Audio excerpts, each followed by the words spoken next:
दीपावली की पूजा मुहूर्त की करने की कहानी। एक गांव में एक ब्राह्मण रहता था। रोज सुबह जल्दी उठकर स्नान आदि करके पूजा करता था। फिर जंगल में एक पीपल के पेड़ में उसको लोटा जल का चढ़ाने जाता था। पीपल की पूजा करता था। पीपल की पूजा करने का नियम था। फिर घर आकर खाना खाकर बाहर चला जाता था। एक दिन सुबह उसकी पत्नी ने कहा कि दिवाली पूजन मुहूर्त पूजा करने का से लाभ होता है। घर में मेरे को 5 दिन तक पूजा करना है। गणेश जी, लक्ष्मी जी, सरस्वती और धन्वंतरी भगवान, धन के देवता और कुबेर देवता यंत्र स्थापित करना है। रुपये पैसा चाहिए, आप शहर जाकर काम करके पैसा लेकर आए।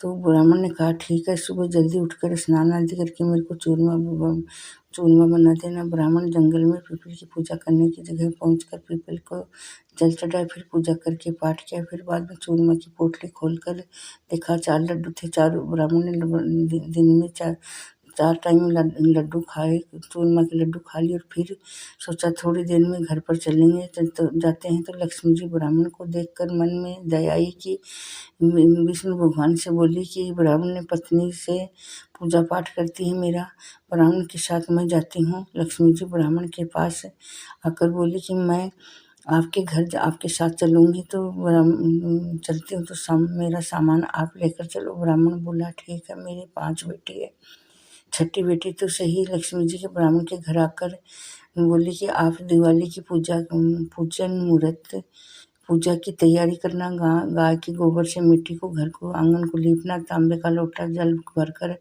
रख दिया। लक्ष्मी जी प्रसन्न होकर रसोई में जाकर 36 प्रकार 32 प्रकार के भोजन बनाकर भोग प्रसाद पूजा मंदिर में रखा। घर में सब को जिमाया। फिर लक्ष्मी जी प्रसन्न होकर जीमन बैठी। तो आप ही तो जीमन बैठी तो चलो ब्राह्मण के साथ लेकर आया। लक्ष्मी जी प्रसन्न होकर बोली कि आज दिवाली पूजन मुहूर्त सामग्री ले आया हूँ, पूजा करना। ब्राह्मण की पत्नी ने बोली कि गाय के गोबर से घर को लीपना, आंगन लिपे से रसोई बनाती हूँ। लक्ष्मी जी प्रसन्न होकर रसोई बनाने लग गई। 36 प्रकार 32 प्रकार का भोजन बनाकर प्रसाद चढ़ाया सबको जिम्मा। फिर ब्राह्मण को पूजा पाठ करने के घर में बैठ गई। ब्राह्मण और ब्राह्मणी को बोले, पत्नी दोनों बोले कि हमारे पास घर में ही रहना, आप हमारी बेटी जैसी है, बनकर रहना। लक्ष्मी जी को अपना रूप का दर्शन दिया। पत्नी बोली कि मैं किसी के और मैं बोली पत्नी से बोली कि मैं किसी के पास नहीं बैठती। आपकी गरीबी देखकर मेरे को दया आई, इसके लिए मैं आपके साथ घर आ गई। आपके घर में सदा सर्वप्रिय रहेगा। घर में अन्न धन के भंडार भरे रहेंगे।